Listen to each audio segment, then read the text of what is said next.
are awesome. You are God. You are an awesome God. Yeah. Shalom, selamat pagi Bapak Ibu Saudara yang terkasih dalam Tuhan.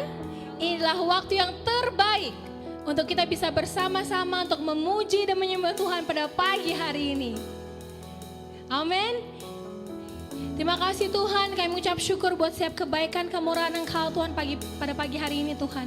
Kami bersama-sama Tuhan, kami mau merayakan kehebatan, kekuasaan Engkau Tuhan dalam hidup kami. How we are so amazed at your grace and your greatness, Lord God. We bless your name this morning Tuhan. Kami memuji dan menyembah Engkau Tuhan dengan hati dan suara kami Tuhan. Di dalam nama Tuhan Yesus kami berdoa. Setiap kita mengatakan Amen.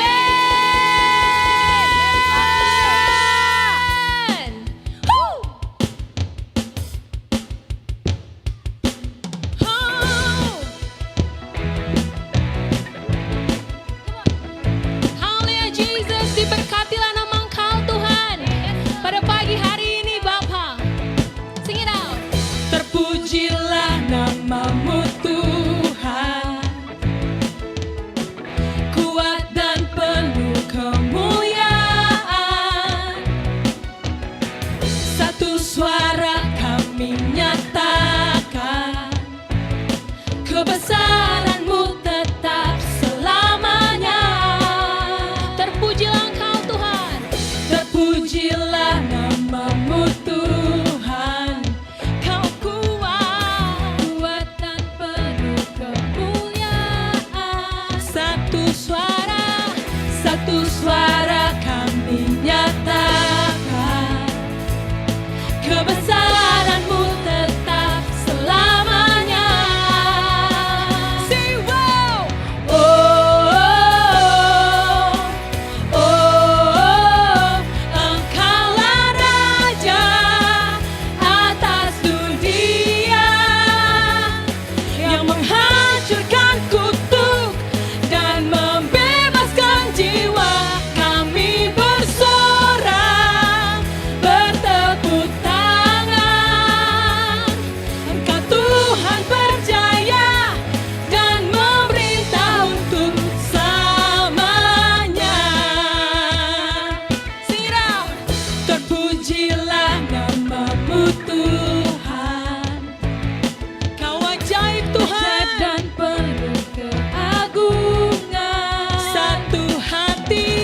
Satu hati kami nyatakan, kerajaan-Mu Tuhan, kerajaan-Mu kekal selamanya. Say wow.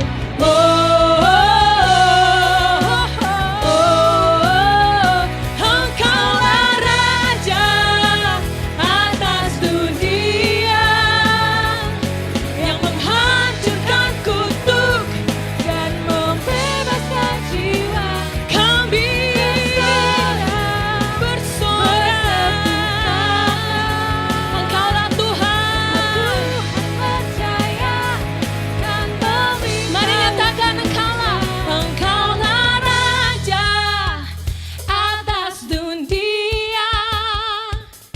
Yang menghancurkan kutuk dan membebaskan jiwa.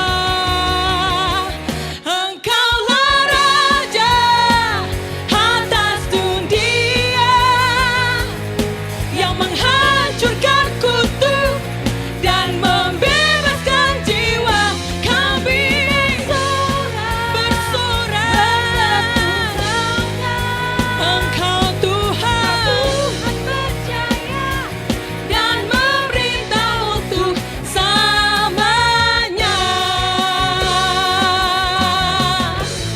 Hanya Kau Tuhan.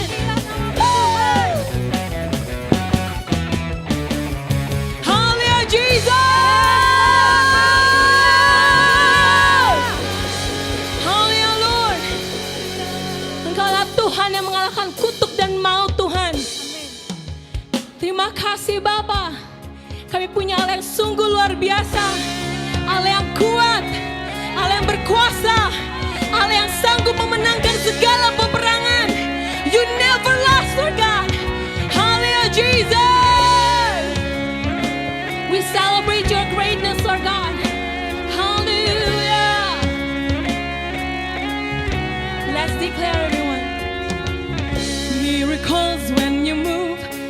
such an easy thing for you to do. Your hand is moving right now. You are still showing up at the tomb of every Lazarus. Your voice is calling me out right now. I know you're able, and my God, come through again. You can do all things. You can do all things but fail. 'Cause you never lost a battle. No, you never lost a battle. And I know you never will. You never will, Lord God. You bring victory in our life, Lord Jesus. Oh, everything's possible by the power of the Holy Ghost. New wind is blowing right now, breaking our heart of stone, fighting over like it's Jericho. My walls are all crashing down. Right now, I know you're able. Believe that. And my God, come through again. Yeah, you can do all things. You can do all things. Oh, but fail. 'Cause you never lost the battle. No, you never lost the battle. 'Cause I know you never will. Yeah, you can do all. We declare, Lord God, kami percaya Tuhan, Engkau sanggup. But fail, 'cause you never lost the battle. No, you never lost the battle. 'Cause I know you never will. Sing it out. You never lost the battle. You never lost the battle. You never lost the battle. You never will.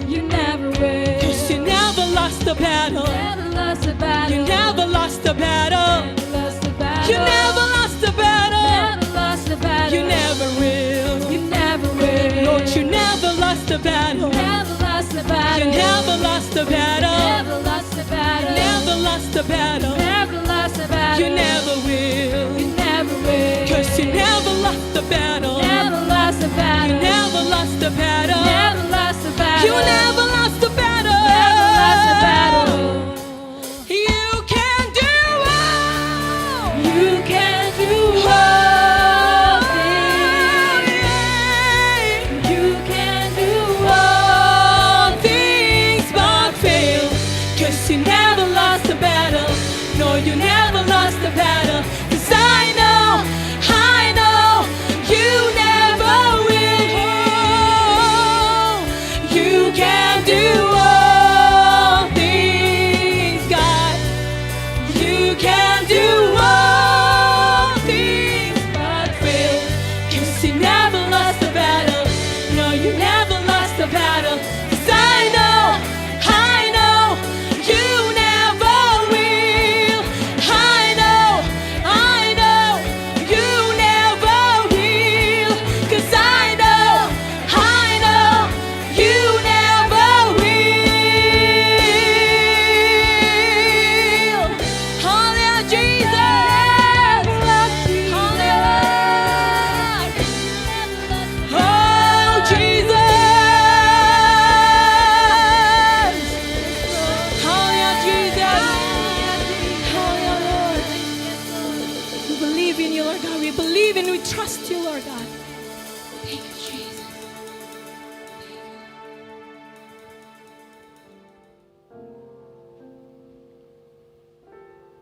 Baik, Bapak Ibu Saudara sekalian, dimanapun Bapak Ibu berada yang join di dalam ibadah lewat online ini, kami mengajak saudara untuk sama-sama mengambil bagian dalam perjamuan kudus Yaitu jika Bapak Ibu percaya Yesus adalah Tuhan, Anda bisa mengambil bagian bersama-sama. Jadi Anda bisa siapkan di rumah, baik menggunakan teh atau dengan roti atau dengan biskuit. Saudara bisa siapkan sementara nanti kita mempersiapkan perjamuan ini. Yang pasti, kenapa kita melakukan perjamuan kudus ini adalah untuk kita mengingat kembali, memikirkan kembali apa yang Tuhan Yesus sudah lakukan untuk Anda dan saya. Jadi waktu kita melakukan perjamuan kudus ini, kita mengingat bahwa Tuhan Yesus sudah mati untuk Anda dan saya.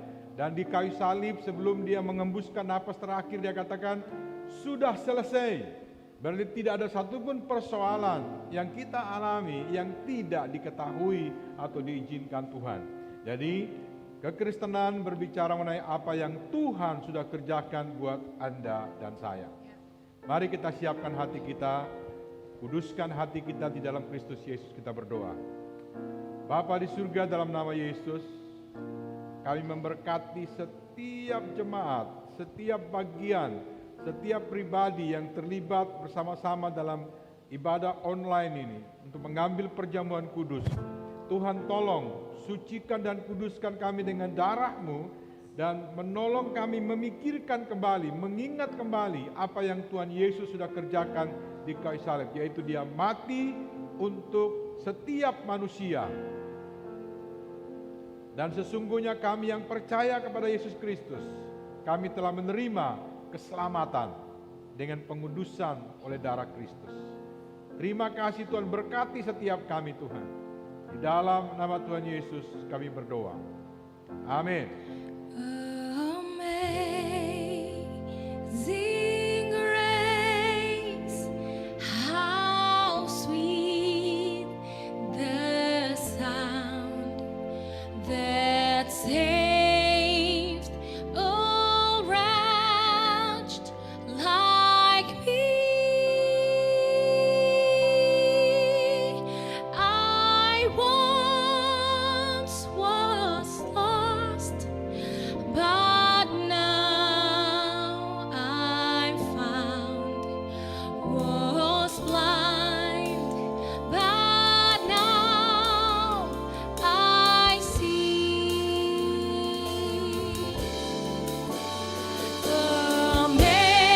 Amazing grace, how sweet the sound that saved a wretch like me.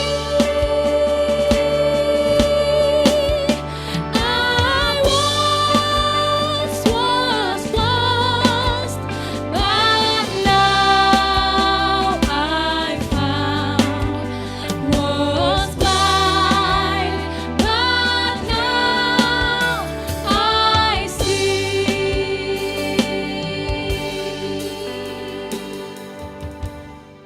Mari Bapak Ibu kita mengangkat roti perjamuan atau tubuh Yesus Kristus yang dipecah-pecahkan untuk kita semua. Tuhan, kami mengucap syukur buat tubuh Yesus yang dihancurkan untuk kami disatukan.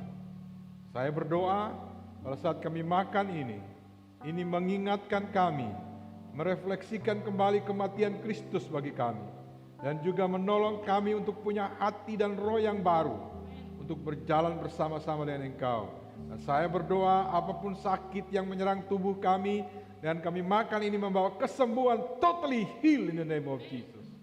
Kami dipulihkan dan disembuhkan Tuhan. Terima kasih Bapa. Di dalam nama Tuhan Yesus kita bisa makan. Mari kita angkat cawan perjamuan. Firman Tuhan berkata saat kita meminum ini kita mengingat apa yang Tuhan sudah melakukan untuk kita semua. Tuhan, aku berdoa, biarlah pikiran kami tertuju kepada Engkau, dan saat kami minum ini membawa kesembuhan bagi tubuh kami, membawa pengertian, pemahaman, bahkan penerangan, iluminasi terjadi bahwa kami mengerti dan tahu betul apa yang Kristus sudah kerjakan, yaitu mati di kayu salib untuk kami semua. Terima kasih Bapa, di dalam nama Tuhan Yesus kami berdoa. Amin.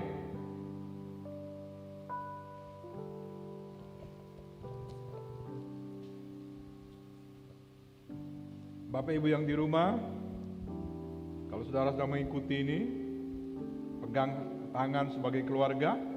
Saya ingin berdoa untuk berkat perjamuan kudus ini mendatangi Bapak Ibu semua, saudara yang di kos-kosan, saudara sebagai brother dengan brother, sister dengan sister bisa genggam tangan untuk saya akan berdoa untuk saudara.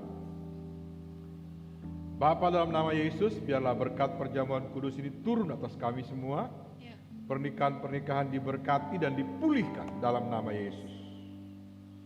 Bahkan aku berdoa, keluarga-keluarga dipulihkan, hubungan-hubungan disembuhkan. Bahkan saya berdoa, kami yang mungkin jauh dari orang tua kami, sebagai teman, sebagai sahabat, kami pun dipulihkan sehingga kami bisa menjadi sahabat yang baik, teman yang baik, yang saling mendorong satu dengan yang lain, Tuhan. Aku berdoa berkat perjamuan kudus ini mendatangi rumah-rumah, keluarga-keluarga, pernikahan-pernikahan, bahkan di kos-kosan, bahkan mungkin yang dalam perjalanan. Aku berdoa diberkatilah engkau di dalam nama Tuhan Yesus. Amin.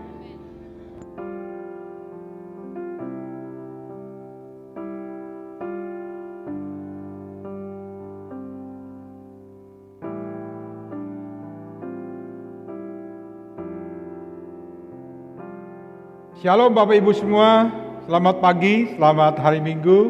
Kita bertemu lagi dalam ibadah online lewat YouTube. Saya berdoa Bapak Ibu semua boleh diberkati dan menerima hadirat Tuhan. Mari kita tundukkan kepala sejenak, kita berdoa.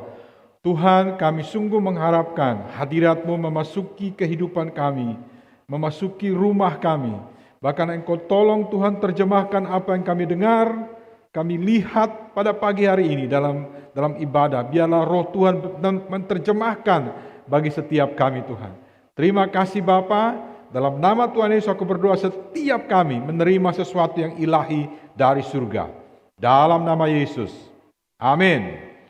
Nah Bapak Ibu Saudara, seberapa pedulikah Tuhan terhadap harta kita? Bahkan di tengah pandemi yang masih mencekam kita saat ini. Masihkah ada perintah Tuhan atau concern Tuhan terhadap harta yang ada pada kita? Dan masihkah kita dipercayakan harta di tengah masa sulit ini? Nah karena itu dalam 20 menit ke depan saya akan bagikan dengan judul bagaimana tetap menjadi orang yang dipercaya di tengah masa sulit ini. Atau bagaimana kita tetap dipercaya oleh the owner, pemilik itu kepada kita terhadap harta yang Tuhan berikan kepada kita. Nah, kenapa? Karena semakin banyak kita dipercaya, kita semakin diberkati.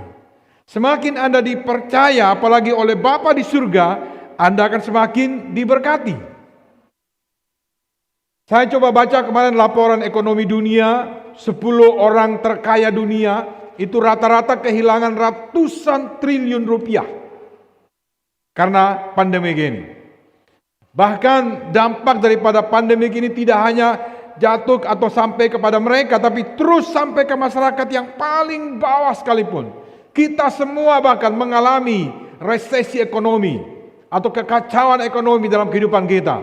Nah, tetapi di sisi lain, saya mengenal beberapa jemaat, even di tengah pandemik ini, banyak yang di PHK, banyak yang juga mereka dipotong gajinya, tapi di tengah situasi ini ada juga yang diterima sebagai karyawan baru dengan gaji yang baik. Bahkan kalau kita baca firman Tuhan ceritanya Ishak, bagaimana di masa kekeringan, di masa kelaparan, dia tetap menabur dan Tuhan berkati dia. Bagaimana bisa seperti itu? Nah di sisi lain dalam firman Tuhan juga diceritakan ada seorang yang punya harta yang sudah banyak, kemudian dia mencari lebih banyak lagi dia harus perluas gudangnya untuk menampung semua harta yang dia dapat barusan. Dan setelah semuanya selesai, dia rapikan di gudang yang sudah diperluas. Kemudian dia berkata kepada jiwanya, aku mau beristirahat malam ini. Tapi malam itu juga Tuhan memanggil dia pulang. Adakah yang mau seperti itu? Setelah semua dapat banyak, kemudian Tuhan bilang, udah pulang. Saya tidak mau. Saya harap juga Anda nggak mau. Nah, mari kita lihat apa yang firman Tuhan katakan mengenai harta kita. Mengenai harta yang dipercayakan kepada kita. Kita lihat Matius 6 ayat 19. Berkata begini, janganlah kamu mengumpulkan harta di bumi. Di bumi ngengat dan karat merusaknya dan pencuri membongkar serta mencurinya. Tetapi kumpulkanlah bagimu harta di sorga. Di sorga ngengat dan karat tidak merusakkannya dan pencuri tidak membongkar serta mencurinya. Nah, di ayat 21 dari Matius 6 ayat 19 dan sampai 21 berkata begini. Karena di mana hartamu berada, di situ juga hatimu berada. Nah, yang menarik dalam terjemahan The Passion Translation atau terjemahan bahasa Inggrisnya bilang begini. Don't keep hoarding for yourself earthly treasure. Artinya jangan menyimpan atau mengumpulkan untuk dirimu sendiri. Beda ya, mengumpulkan harta dan mengumpulkan diri. Dan beberapa terjemahan juga mengarah ke sana. Berbicara mengenai jangan untuk dirimu sendiri. Ya, karena ngengat dan karat bisa mencurinya. Jadi fokusnya itu adalah motivasi kita. Mempunyai harta, mengumpulkan harta itu untuk apa? Itu yang menjadi the big issue yang Tuhan mau sampaikan. Nah, khotbah ini yang Yesus berikan adalah khotbah atau pengajaran yang disebut dengan khotbah di bukit. Ini adalah pengajaran praktis yang diberikan kepada umat manusia atau bangsa yang mengikuti beliau pada waktu itu. Dan juga ini adalah untuk mematahkan pengajaran ahli Taurat bahwa Tuhan lebih berkenan kepada orang yang berkelimpahan pada zaman itu. Nah, ini juga tentang bagaimana kita mengelola berkat atau harta yang kita terima. Ingat, semua yang ada pada kita terima dari Tuhan. Dan juga bagaimana supaya hati kita tetap benar di saat kelimpahan maupun kekurangan harta. Ini yang Tuhan Yesus coba khotbahkan di bukit sebagai cara-cara praktis bagaimana hidup sebagai umat yang percaya. Bahkan untuk kita pada pagi hari ini sebagai umat Tuhan, inilah cara praktis yang sering terhubung dengan kehidupan kita sehari-hari, yaitu mengenai harta kita, uang kita, kepemilikan kita yang dipercayakan, bagaimana kita menata atau mengelolanya. Ya, persoalannya adalah bukan kita boleh punya harta yang banyak atau tidak, tetapi persoalan utamanya adalah bagaimana kita mengelola harta yang Tuhan percayakan itu. Bahkan bukan juga tidak terlalu penting berapa banyak harta yang kita punya, sedikit atau banyak, tapi yang terutama bagaimana Tuhan meminta kita mengelola sesuai dengan prinsip firman Tuhan sehingga tidak merugikan atau menjatuhkan Anda dan saya. Jadi Tuhan sedang mengajarkan bagaimana kita mengurus atau menjadi pengurus yang baik terhadap apa yang Tuhan percayakan. Ingat, Adam gagal mengelola apa yang Tuhan percayakan, tapi Tuhan tidak mau kita juga ikut gagal, Anda juga ikut gagal. Nah, kalau kita lihat konsep Alkitab atau Tuhan bilang begini, kerajaan Allah itu kayak apa sih? Begini, ada seorang tuan yang mau pergi keluar kota, kemudian dia memanggil hamba-hambanya, dia kasih 5, kasih 2, kasih 1. Setelah sekian waktu, karena dia sudah berikan sesuai dengan kesanggupan mereka, setelah sekian waktu dia kembali untuk meminta pertanggungjawabannya. Artinya Bapak Ibu Saudara, berapapun yang dipercayakan kepada Anda dan saya, menurut kesanggupan kita, itu akan diminta pertanggungjawaban oleh Tuhan. Even di tengah pandemi COVID ini, kita perlu bijaksana, perlu benar bagaimana memandang harta yang Tuhan percayakan, memandang harta yang banyak atau yang sedikit sekalipun. Bagaimana kita memandangnya? Karena itu menentukan kepercayaan Tuhan kepada kita. Orang ini bisa dipercaya atau tidak. Nah, bagaimana supaya kita tetap menjadi orang yang dipercaya sekalipun di tengah masa sulit ini? Yang pertama, saya bagikan ini ada tiga cara untuk kita bisa dipercaya dalam musim pandemi sekalipun ini, adalah yaitu 3B. Saya sebut dengan 3B. Ya, yang pertama, berbagi. Dalam ayat 19 dikatakan janganlah, atau jangan, dalam saya kombinasikan dengan bahasa Inggris bilang, janganlah mengumpulkan untuk dirimu sendiri. Karena kalau engkau mengumpulkan buat dirimu sendiri, ngengat dan karat atau pencuri akan mencurinya. Nah, yang terjadi sekarang seperti itu. Kalau kita selama ini mengumpulkan buat diri kita sendiri, berapa banyak orang di muka bumi ini yang kehilangan harta itu. Mereka secara fisik, secara keberadaan di bumi ini, harta mereka hilang. Harta kita hilang.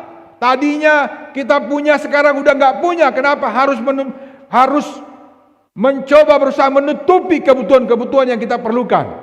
Mungkin kita perlu menjual sesuatu, atau mungkin karena kita tidak ada lagi pembeli yang kita sudah usaha yang kita bangun, atau mungkin kita harus tutup usaha kita. Itu harta yang hilang akibat pandemi ini. Nah, bisa saja, bisa pencuri, bisa ngengat, bisa masalah, bisa virus, apa saja bisa mencuri atau mengambil kalau kita mengumpulkan untuk diri kita sendiri bahkan. Atau juga kita bilang kita mengumpulkan untuk anak cucu kita. Itu pun kalau terjadi seperti ini, itu seperti habis, diambil semua.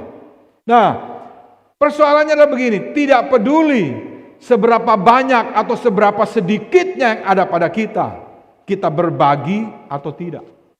Berbagi itu berbicara mengenai motivasi kita. Apakah saya mau berbagi? Saya mau memberkati orang lain. Apalagi kalau saya berpikir, buat saya aja nggak cukup, mau mikir bagi buat orang lain. Nah, ini yang Tuhan coba ngajar secara praktis. Berapapun yang engkau punya, coba pikirkanlah orang lain. Nah, Paulus mengutip pengajaran Tuhan Yesus, dia bilang begini, adalah lebih berbahagia kita memberi daripada kita menerima. Nah, apa yang terjadi pada Ishak? Di musim kering, di musim kelaparan, apa yang dia lakukan? Dia menabur. Bahkan pada saat kita berbagi dengan salah seorang yang paling hina sekalipun di muka bumi ini, Alkitab berkata, engkau telah melakukan untuk aku Tuhan Yesus. Dan itu ada upahnya. Jadi mulai dari hal yang kecil. Saya biasanya, saya saklek biasa sama tukang parkir gitu loh. Kalau pakai 2.000, saya kasih 5.000, harus balik 3.000 gitu. Tapi di musim pandemi ini saya belajar bahwa sekarang ini banyak orang susah. Nah, sekalipun saya juga pas-pasan kesulitan, saya berusaha sekali bagaimana cara saya paling tidak hal yang kecil saya bisa memberkati mereka. Harusnya saya kasih 2.000, saya kasih berapa yang lebih. Saya bilang, ambil aja Pak. Saya mau jaga hati saya di tengah pandemi ini, saya tetap mau berbagi. Bahkan kalau saya belanja, dibelanja kepada tempat-tempat tertentu yang saya lihat mereka membutuhkan, saya tidak minta kembalian. Kenapa? Itu cara saya untuk bahwa apa yang saya punya, saya tidak mau untuk mengumpulkan buat saya sendiri. Dengan sengaja saya tidak mengambil kembalian itu. Jadi kita bisa lakukan berbagai cara. Mungkin kita melihat sekarang ada tetangga yang mulai berjualan.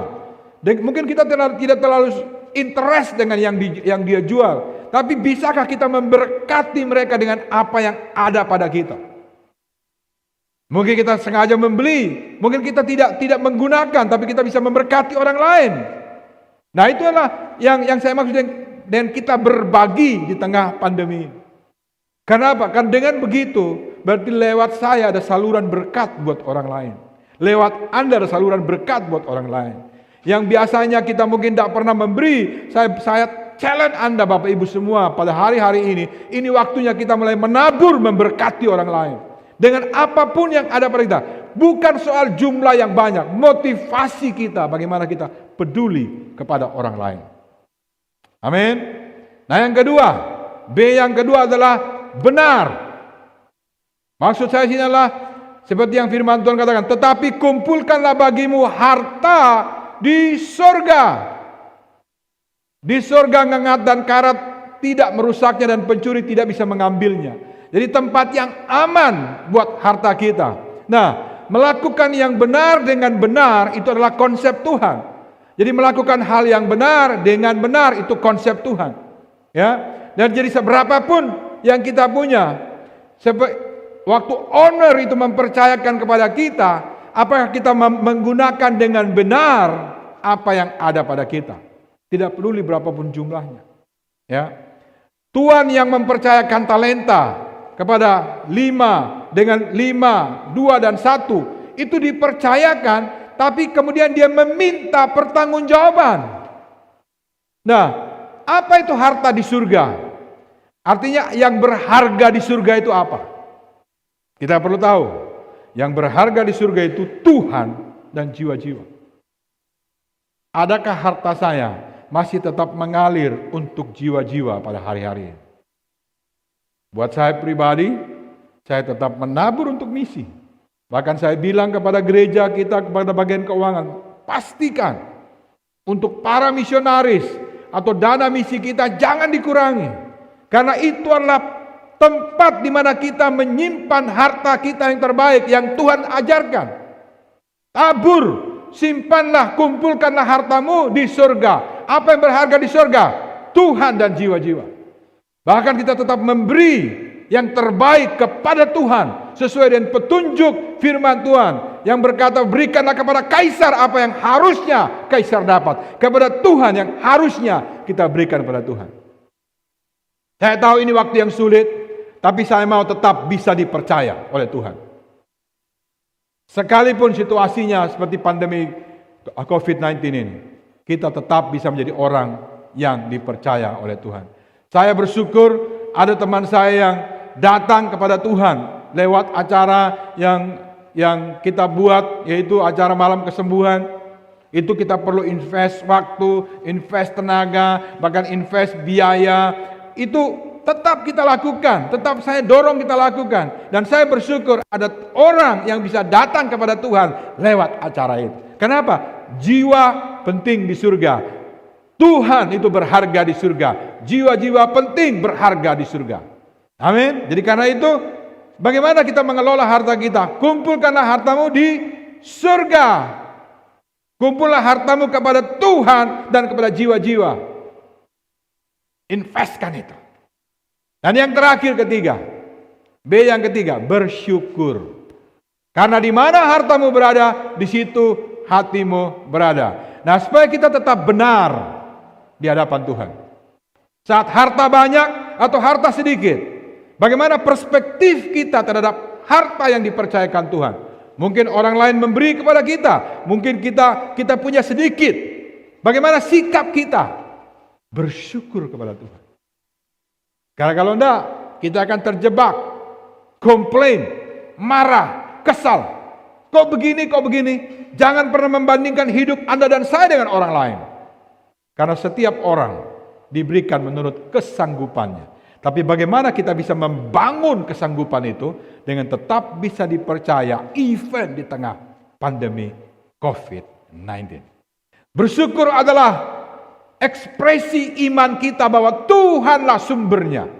Tuhanlah yang memelihara, Tuhanlah yang menjaganya. Bersyukur itu awal dari kelimpahan. Karena itu adalah sikap setia kita kepada Tuhan. Setia pada perkara-perkara yang kecil, maka engkau akan dipercayakan perkara yang lebih besar, kata Tuhan. Itulah sikap hati. Kita bersyukur kepada Tuhan untuk apa yang Tuhan sudah berikan kepada kita. Jadi apapun yang kita terima hari-hari ini, belajar mengucap syukur. Itulah awal kelimpahan. Ya, waktu Tuhan kasih sedikit, thank you Jesus. Tuhan kasih banyak, thank you. Jadi hati itu tidak melekat di harta, tapi melekat ke Tuhan. Ya, bayangkan kalau kita komplain, pasti banyak masalah muncul.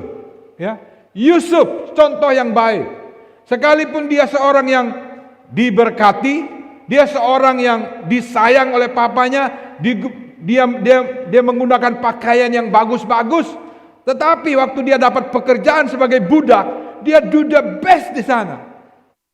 Akhirnya dia dipercayakan oleh tuannya untuk mengelola yang lebih besar. Nah, hal yang sama. Itulah Tuhan. Gunanya cerita Yusuf itu buat kita belajar. Yang kecil jangan komplain, bersyukur. Karena itu pintu menuju ke kelimpahan. Karena Tuhan bilang, setiap perkara kecil akan dipercayakan perkara yang lebih besar. Nah, itu yang saya lihat juga terjadi di beberapa jemaat. Mereka ada yang begitu sulit di PHK, gajinya dipotong, tapi mereka tetap setia mengucap syukur dan melayani Tuhan. Tuhan buka pintu yang baru buat mereka. Nah, kalau Tuhan bisa bekerja kepada beberapa jemaat, Tuhan yang sama bisa bekerja juga untuk Anda. Amin. Nah, saya mau tutup dengan ini. Yesus berkata, dialah gembala yang baik. Dia memberikan nyawanya untuk domba-dombanya. Bapak Ibu Saudara, tidak ada yang bisa mengalahkan Tuhan Yesus. Bagaimana dia memberi, bukan cuma harta, tapi hidupnya dia berikan buat kita. Nah, kita ini pengikut Yesus. Kristus kecil. Marilah kita belajar untuk berbagi. Marilah kita belajar mengelola dengan benar apa yang Tuhan percayakan. Marilah kita bersyukur sekecil apapun yang Tuhan percayakan kepada kita. Dan adalah lebih berbahagia kita memberi daripada menerima. Mari kita berdoa. Bapa di surga, dalam nama Yesus, saya berdoa pintu surga terbuka pada pagi hari ini. Tuhan, tolong setiap kami yang join dalam YouTube ini, atau bersama-sama dalam ibadah ini, berkati mereka. Saya berdoa setiap kami yang sedang ikuti acara ini, mereka menjadi orang-orang yang bisa dipercaya oleh Tuhan. Karena mereka punya sikap motivasi yang suka untuk berbagi. Mereka punya motivasi yang benar, mengelola dengan benar apa yang Tuhan percayakan. Dan setiap mereka, laki-laki dan perempuan, yang suka sekali mengucap syukur apapun yang mereka terima dari Tuhan. Karena Alkitab berkata semua yang ada pada kami terima dari Tuhan. Saya lepaskan berkat dalam nama Yesus. Terangi, iluminasikan kebenaran ini menjadi perkara yang praktis dalam hidup kami. Di dalam nama Yesus. Amin. Tuhan memberkati Anda.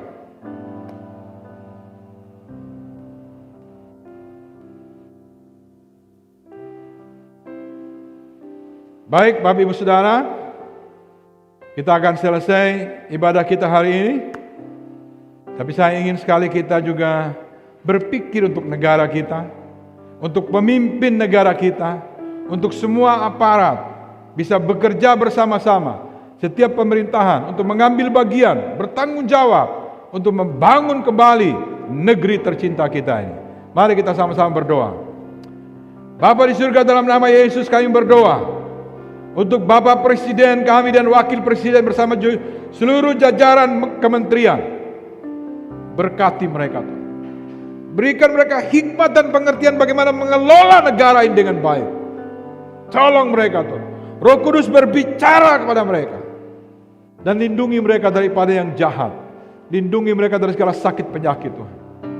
Dan berkati juga seluruh jajaran pemerintahan dari pusat sampai ke daerah Tuhan. Kami berdoa ada roh yang rendah hati, yang bijaksana, dan prinsip, sikap, motivasi yang mau melayani Tuhan. Terima kasih Tuhan. Berkati juga para medis, dokter, perawat yang sedang menolong saudara-saudara kami yang terserang COVID. Kami berdoa perlindungan yang sempurna buat para dokter, buat para perawat, setiap aparat, setiap tenaga medis dilindungi dan dijagai. Dijauhkan dari setiap bakteri, virus apapun Tuhan, dalam nama Yesus. Bahkan kami berdoa mereka yang hari-hari ini kehilangan keluarga karena COVID-19. Kami berdoa Tuhan, kuatkan dan teguhkan hati mereka Tuhan. Terutama para hamba Tuhan yang dipanggil pulang. Aku berdoa istri dan anak-anaknya atau keluarganya diberikan kekuatan oleh Roh Kudus. Tolong mereka Tuhan. Teguhkan dan kuatkan mereka untuk mempunyai perspektif ilahi tentang peristiwa ini Tuhan. Juga kami berdoa dalam nama Yesus buat para misionaris dimanapun mereka berada, kami berdoa mereka dilindungi, dijagai, dan dicukupkan. Bahkan semua para MPD kampus misionaris itu, mereka diberkati dalam nama Yesus. Para support mereka, para partner misi mereka diberkati, sehingga mereka tidak kekurangan satupun yang baik dan tetap bisa melakukan panggilan mereka. Kami berdoa juga dimanapun para kampus misionari atau pendeta atau hamba Tuhan misionaris yang menggunakan MPD, kami berdoa partner-partnernya diberkati. Ada pertemuan-pertemuan ilahi terjadi Tuhan. Terima kasih Tuhan. Mari para jemaat semua angkat tangan saudara. Saya katakan diberkatilah engkau. Apa yang kau kerjakan dengan tanganmu, Tuhan membuat engkau berhasil. Engkau akan dikenal orang yang suka berbagi, orang yang melakukan dengan benar apa yang Tuhan percayakan, dan engkau adalah orang yang selalu mengucap syukur kepada Tuhan. Dan saya berdoa setiap jemaat, setiap Anda akan dikenal sebagai orang yang bisa dipercaya oleh Tuhan, the owner daripada bumi dan segala isinya, percaya kepada engkau, even di tengah krisis ini. Saya berdoa, Tuhan mengarahkan wajahnya kepadamu, memberi engkau damai sejahtera dan kekuatan dari sekarang ini sampai selama-lamanya. Di dalam nama Yesus, semua katakan, amin. Tuhan memberkati saudara.